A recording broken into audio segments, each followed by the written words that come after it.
વિદ્યાર્થી મિત્રો, આજના વિડીયોની અંદર આપણે હેનરી અને ફેરાડેના પ્રયોગનો અભ્યાસ કરશું. આપણે ઓલરેડી આ છઠ્ઠું ચેપ્ટરના બધા જ વિડીયો ચલાવી દીધેલા છે, પણ એ કયા છે 30% સિલેબસ કટ થઈ ગયો એ સિવાયના. પરંતુ JEE નીટ એની એક્ઝામની અંદર ફૂલ કોર્સ હોઈ શકે, બરાબર? એટલા માટે આપણે કન્ટિન્યુ કરીએ છીએ. જે ટોપિક બાકી રહી ગયા છે તે બધા જ ચેપ્ટરના હવે આપણે પૂરા કરશું. ચલો, ફેરાડે અને હેનરીના બે પ્રયોગો છે.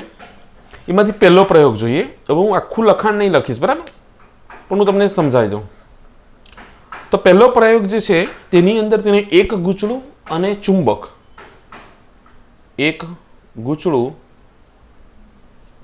અને એક ગજિયો ચુંબક, આ બે વસ્તુ લીધી અને એનો પ્રયોગ કર્યો. એક ગૂંચળું લીધું અને એક ગજિયો ચુંબક. હવે એટલું યાદ રાખવાનું કે આ ચેપ્ટર વિદ્યુત ચુંબકીય પ્રેરણ છે, માટે આપણે શું કરવું પડે? ગૂંચળા સાથે સંકળાયેલા ચુંબકીય ફ્લક્સમાં ફેરફાર કરવું પડે. એના માટે શું થાય કે ગૂંચળાને ચુંબકીય ક્ષેત્રમાં મૂકવું પડે અને તો જ એના ફ્લક્સમાં ફેરફાર થાય. તો ચુંબકીય ક્ષેત્ર બે રીતે ઉત્પન્ન થઈ શકે. એક તો બે ચુંબક હોય તો આજુબાજુ વિસ્તારમાં ચુંબકીય ક્ષેત્ર ઉત્પન્ન થાય અને તેમાં તમે ગૂંચળું મૂકો, અથવા બે ગૂંચળા લો, તેમાંથી એક ગૂંચળામાંથી પ્રવાહ પસાર કરો તો એ ચુંબક તરીકે વર્તે અને આજુબાજુના વિસ્તારમાં ચુંબકીય ક્ષેત્ર ઉત્પન્ન કરે અને પછી બીજા ગૂંચળાને તમે ચુંબકીય ક્ષેત્રમાં મૂકી શકો. તો પહેલા પ્રયોગની અંદર એક ગૂંચળું છે.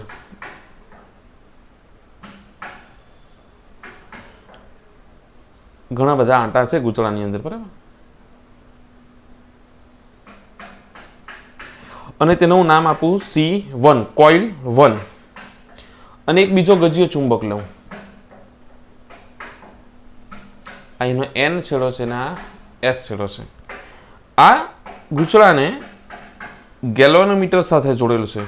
કારણ કે ગૂંચળામાંથી પ્રવાહ પસાર થાય છે કે નહીં તે આપણને ગેલ્વેનોમીટર પરથી ખબર પડશે. ગેલ્વેનોમીટરનું જે કોણાવર્તન થશે એના પરથી ખબર પડશે કે ગૂંચળામાં પ્રવાહ વહે છે કે નથી વહેતો. હવે આની અંદર શું થાય કે આ ગજિયો ચુંબક છે, તો ચુંબકની ચુંબકીય ક્ષેત્ર રેખાઓ હોય તે N ધ્રુવમાંથી બહાર નીકળે.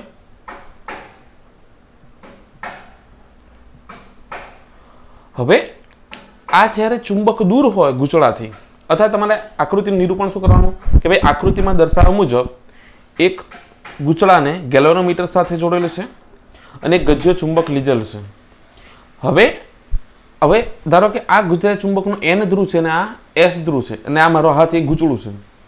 તો જ્યારે ચુંબક દૂર હોય ત્યારે એની ક્ષેત્ર રેખાઓ ગૂંચળામાંથી પસાર થતી નથી, એટલે ગૂંચળા સાથે સંકળાયેલું ચુંબકીય ફ્લક્સ કેવું થાય? 0. કારણ ચુંબકીય ફ્લક્સ એટલે ચુંબકીય ક્ષેત્ર રેખાની સંખ્યા. જેમ જેમ હું ગૂંચળાના N ધ્રુવ નજીક લાવું તેમ તેમ વધારે ને વધારે ક્ષેત્ર રેખાઓ અંદર દાખલ થશે, એટલે કે ગૂંચળા સાથે સંકળાયેલા ચુંબકીય ફ્લક્સમાં વધારો થાય, ટૂંકમાં એનો ફેરફાર થાય, માટે એમાં પ્રવાહ પ્રેરિત થશે અને ગેલ્વેનોમીટર કોઈ એક દિશામાં કોણાવર્તન દર્શાવશે. પછી પાછો જ્યારે હું એને ગૂંચળાથી ચુંબકને દૂર લઈ જાઉં તેમ તેમ ચુંબકીય ક્ષેત્ર રેખાઓ ઘટતી જશે, એટલે ચુંબકીય ફ્લક્સમાં ફેરફાર થાય. નજીક દૂર. જેમ જેમ હું એને ગૂંચળાને સાપેક્ષે ચુંબકને નજીક અને દૂર લાવું ત્યારે ગૂંચળા સાથે સંકળાયેલા ચુંબકીય ફ્લક્સમાં ફેરફાર થાય, એટલે કે કોઈક વાર વધારો થાય, નજીક આવે ત્યારે વધારો થાય, દૂર જાય ત્યારે ઘટાડો થાય.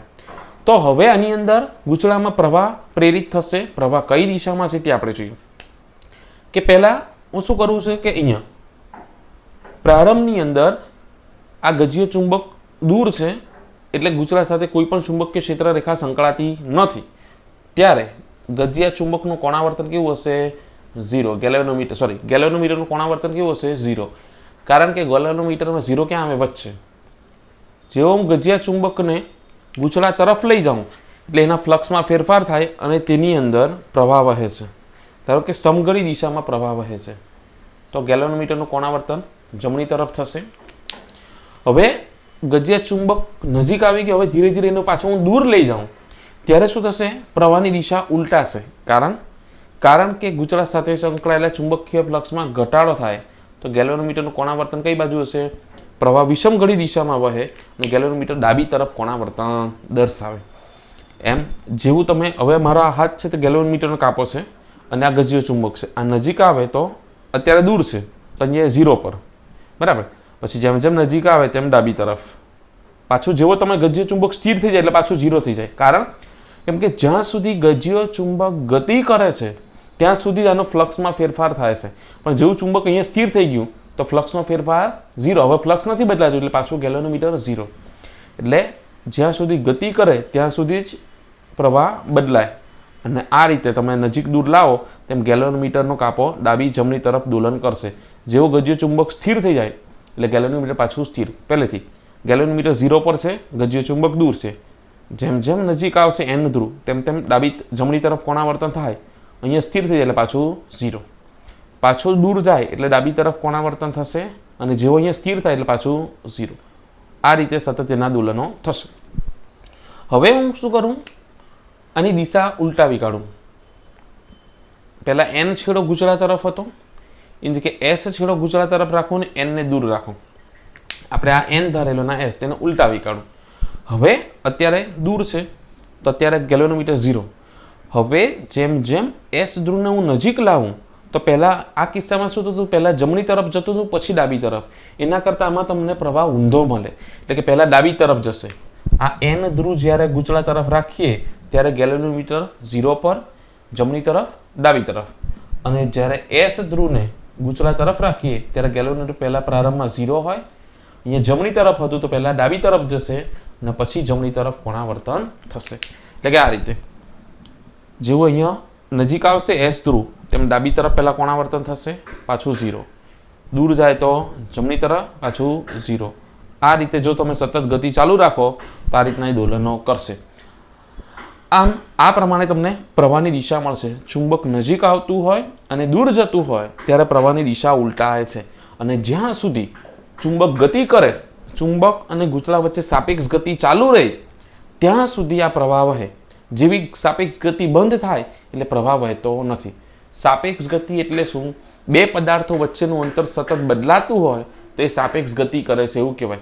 ધારો કે ગૂંચળો અને ચુંબક બંનેને આ રીતના રાખો અને બંનેને એક સરખા વેગથી ડાબી તરફ કે જમણી તરફ ગતિ કરાવો તો તેમની વચ્ચેનું અંતર બદલાતું નથી, તો સાપેક્ષ ગતિ થઈ એવું કહેવાય નહીં. તો ત્યારે કોઈ પ્રવાહ વહેતો નથી.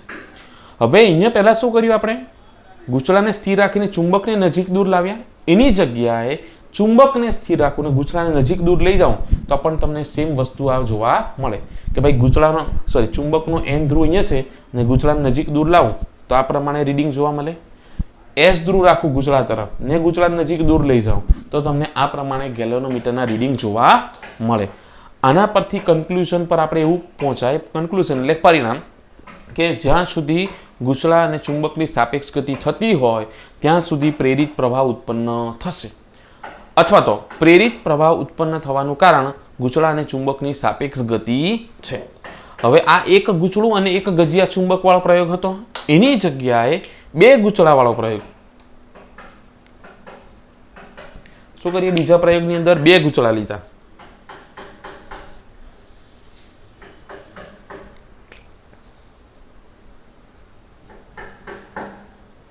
હવે બે ગૂંચળા હોય તો કોઈ એકની અંદર શું થશે, પ્રેરિત પ્રવાહ ઉત્પન્ન થાય અને બીજાની અંદર શું થશે, પ્રવાહ વહેતો હોય તે ચુંબક તરીકે વર્તતું હોવું જોઈએ. આપણે કીધું કે ચુંબકીય ફ્લક્સમાં ફેરફાર કરવો હોય તો કંઈક ચુંબક તો હોવું જોઈએ. તો હવે એક બીજું ગૂંચળું લેવું, કોઇલ C2.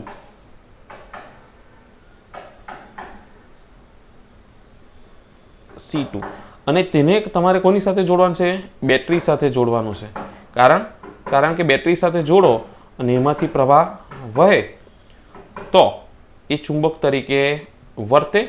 ચુંબક તરીકે વર્તે તો ધારો કે આ છેડો એનો n બને અને એક છેડો s બને. એ આપણને ખબર છે કે સોલેનોઇડમાંથી વિદ્યુત પ્રવાહ વહેતો હોય તો તેનો કોઈ પણ એક છેડો s બને ને એક n બને. તો ધારો કે આ n બને છે ને આ s બને. તો હવે આ ગૂંચળાને સ્થિર રાખવાનું અને આ ગૂંચળાને નજીક કે દૂર લઈ જાઓ તો સેમ ગજિયા ચુંબકવાળામાં જે પ્રક્રિયા થતી તે જ થશે કે આ ગૂંચળાને નજીક દૂર લઈ જાઉં તો ગેલ્વેનોમીટર પહેલાં 0 પર, પછી નજીક લઈ જાઉં ત્યારે જમણી તરફ કોણાવર્તન પામે અને દૂર લઈ જાઉં ત્યારે ડાબી તરફ. હવે આપણે ધારેલા છે, એક્ઝેક્ટ જરૂર નથી કે n જતો હોય ત્યારે જમણી તરફ, જમણી અથવા તો ડાબી બેમાંથી કોઈ પણ એક હોઈ શકે, પણ પહેલાં જમણી તરફ હોય તો પછી ડાબી તરફ થાય. હવે ગૂંચળાને ઉલટાવાય નહીં, ગજ્ય ચુંબક હતો તેને તો તમે ઉલટાવી દીધો n અને s, તો ગૂંચળાને ના ઉલટાવાય. શું કરાય, બેટરીના છેડા બદલી કાઢવાના. એટલે આ પોઝિટિવને નેગેટિવ કરી દેવાનો, નેગેટિવને પોઝિટિવ, બેટરીના છેડા ઉલટાવી દઉં એટલે આ S બની જશે અને આ બાજુનો છેડો N બનશે. એટલે ક્ષેત્રરેખાઓ અંદર તરફ દાખલ થતી જશે અને ત્યારે તમને આ પ્રમાણેના રીડિંગ મળશે કે આ ગૂંચળા નજીક દૂર લઈ જાઓ ત્યારે 0 ડાબી તરફ જમણી તરફ ગેલ્વેનોમીટરનું તમને આવર્તન જોવા મળે. આમ બંનેની અંદર અહીંયા પણ શું થાય કે આ ગૂંચળું સ્થિર રાખો C1 ને C2 ને નજીક દૂર લઈ જાઓ, અથવા C2 ને સ્થિર રાખો અને C1 ને નજીક દૂર લઈ જાઓ તો પણ તમને સેમ આ પ્રમાણેના રીડિંગ જોવા મળશે. તો આ છે આપણા હેનરી અને ફેરેડ નિયમ. હવે આ બંને જે નિયમ પેલા પ્રયોગ જોઈ ગયા તે બંને પ્રયોગો પરથી આપણે અમુક વસ્તુનું કન્ક્લુઝન કરશું કે ભાઈ શું થાય છે એક્ઝેક્ટલી આ પ્રયોગમાં, કે પ્રવાહ કેમ ઉત્પન્ન થાય છે તેના અમુક પોઈન્ટ જોઈએ, તે ઇમ્પોર્ટન્ટ છે. પહેલો પોઈન્ટ છે કે ચુંબક અને ગૂંચળા વચ્ચે અથવા તો બે ગૂંચળો, પહેલા પ્રયોગમાં ચુંબક અને ગૂંચળું હતું અને બીજા પ્રયોગમાં બંને ગૂંચળા હતા, તો તેમાં જે ગૂંચળામાં પ્રેરિત પ્રવાહ શાના લીધે ઉત્પન્ન થતો હતો? સાપેક્ષ ગતિને કારણે. એટલે કે પ્રેરિત પ્રવાહ શાને લીધે ઉત્પન્ન થાય છે? સાપેક્ષ ગતિ. કોની કોની? ચુંબક અને ગૂંચળાની અથવા તો બે ગૂંચળાની. કે ગજીય ચુંબક અને ગૂંચળા અને ચુંબક વચ્ચેની સાપેક્ષ ગતિ અથવા તો બે ગૂંચળા વચ્ચેની સાપેક્ષ ગતિને કારણે પ્રેરિત પ્રવાહ ગૂંચળામાં ઉત્પન્ન થાય છે. આ પહેલો પોઈન્ટ. બીજું પરિણામ એવું આવે કે આપણે કીધું તે પ્રમાણે કે જો ભાઈ સાપેક્ષ ગતિમાં વધારો કે ઘટાડો કરવામાં આવે, એટલે કે ભાઈ ધીરે ધીરે લઈ જાઓ તો ગેલ્વેનોમીટરનું કોણાવર્તન ધીરે ધીરે થાય, તો તમે સ્પીડમાં લઈ જાઓ તો ગેલ્વેનોમીટરનું કોણાવર્તન પણ કેવું થશે? સ્પીડમાં થશે. એટલે કે જો સાપેક્ષ ગતિમાં વધારો ઘટાડો કરવામાં આવે તો પ્રવાહમાં પણ વધારો ઘટાડો થશે. સાપેક્ષ ગતિ વધે અથવા તો ઘટે તો પ્રવાહ વધે અથવા તો ઘટે. જો સાપેક્ષ ગતિ વધારવામાં આવે તો પ્રવાહ વધે અને સાપેક્ષ ગતિ ઘટાડવામાં આવે તો પ્રવાહ ઘટે. સાપેક્ષ ગતિ વધારવામાં એટલે ઝડપથી તમારે નજીક દૂર લઈ જવાનું અને ઘટે એટલે ધીરે ધીરે લઈ જાઓ તો પ્રવાહ ઓછો ઉત્પન્ન થશે, કારણ કે ગેલ્વેનોમીટરનું કોણાવર્તન કેવું થશે? ધીમું થશે. પછી ત્રીજી વસ્તુ આપણે જોઈ ગયા કે ભાઈ N ની જગ્યાએ S છેડાને નજીક દૂર લાવતા હતા ત્યારે કોણાવર્તન કેવું મળતું હતું? ગેલ્વેનોમીટરનું ઉલટું મળતું હતું. અથવા તો બેટરીના છેડા જ્યારે ઉલટાવેલા ત્યારે પણ એનું કોણાવર્તન ગેલ્વેનોમીટરનું કેવું થતું હતું? બદલાતું હતું. એટલે કે ભાઈ સાપેક્ષ ગતિની દિશા તમે ઉલટાવો તો પ્રેરિત પ્રવાહની દિશા પણ ઉલટાશે. ગતિની દિશા ઉલટાવતા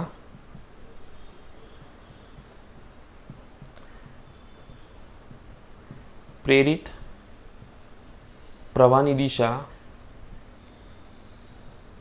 ઉલટાય છે. ચોથું, હવે આપણે કીધું તે પ્રમાણે કે ભાઈ સાપેક્ષ ગતિ એટલે શું? કે બે પદાર્થો વચ્ચેનું અંતર વધઘટ થતું હોવું જોઈએ તો એને સાપેક્ષ ગતિ કરે છે એવું કહેવાય. પરંતુ ગૂંચળું અને ચુંબક એ બંનેને એક સરખા વેગથી જમણી તરફ અથવા તો ડાબી તરફ ગતિ કરાવું તો તેમની વચ્ચેનું અંતર બદલાશે નહીં. કોઈ એક સ્થિર હોય ને બીજું ગતિ કરતું હોય તો સાપેક્ષ ગતિ કહેવાય, પણ બંને એક સરખા વેગથી ગતિ કરે તો તેમની વચ્ચેનું સાપેક્ષ અંતર બદલાશે નહીં. અને ચુંબકને કારણે ગૂંચળા સાથે સંકળાયેલી ચુંબકીય ક્ષેત્ર રેખાઓની સંખ્યામાં ફેરફાર થશે નહીં, માટે ગૂંચળા સાથે સંકળાયેલા ચુંબકીય ફ્લક્સમાં ફેરફાર થશે નહીં, માટે તેમાં પ્રેરિત પ્રવાહ ઉત્પન્ન થતો નથી. એટલે જો સાપેક્ષ ગતિ ના થાય તો પ્રેરિત પ્રવાહ ઉત્પન્ન થતો નથી, એટલે પ્રેરિત પ્રવાહ કેવું થઈ જાય? 0. તો આ પોઈન્ટમાં શું લખવાનું કે ભાઈ ચુંબક અને ગૂંચળાને એક સરખા વેગથી એક જ દિશામાં ગતિ કરવામાં આવે તો ગૂંચળામાં કોઈ પ્રેરિત પ્રવાહ ઉત્પન્ન થતો નથી. તો આ 4 પોઈન્ટ જોઈ ગયા આપણે આ બંને પ્રયોગ પરથી કે ભાઈ પ્રેરિત પ્રવાહ શાને લીધે ઉત્પન્ન થાય? ગૂંચળા અને ચુંબક વચ્ચેની સાપેક્ષ ગતિ અથવા તો બે ગૂંચળા વચ્ચેની સાપેક્ષ ગતિના લીધે. જો સાપેક્ષ ગતિમાં વધારો ઘટાડો કરવામાં આવે તો પ્રેરિત પ્રવાહમાં પણ વધારો ઘટાડો થાય. સાપેક્ષ ગતિમાં વધારો ઘટાડો એટલે સ્પીડથી લાવવાનું, ધીમે ધીમે લાવવાનું. સાપેક્ષ ગતિની દિશા ઉલટાવવામાં આવે એટલે કે ચુંબકના છેડા ઉલટાવી દેવામાં આવે અથવા તો C2 ગૂંચળામાં પ્રવાહની દિશા ઉલટાવવામાં આવે તો પ્રેરિત પ્રવાહની દિશા ઉલટાય. ગૂંચળા અને ચુંબકને અથવા તો બે ગૂંચળાને એક સરખા વેગથી એક જ દિશામાં ગતિ કરવામાં આવે તો તેમાં કોઈ પ્રેરિત પ્રવાહ ઉત્પન્ન થતો નથી. કારણ કે પહેલા ગૂંચળા સાથે સંકળાયેલા ચુંબકીય ફ્લક્સમાં ફેરફાર થતો નથી. ચલો ઓકે, હવે નેક્સ્ટ ટોપિક સાથે આપણે નવા વિડીયોમાં મળશું.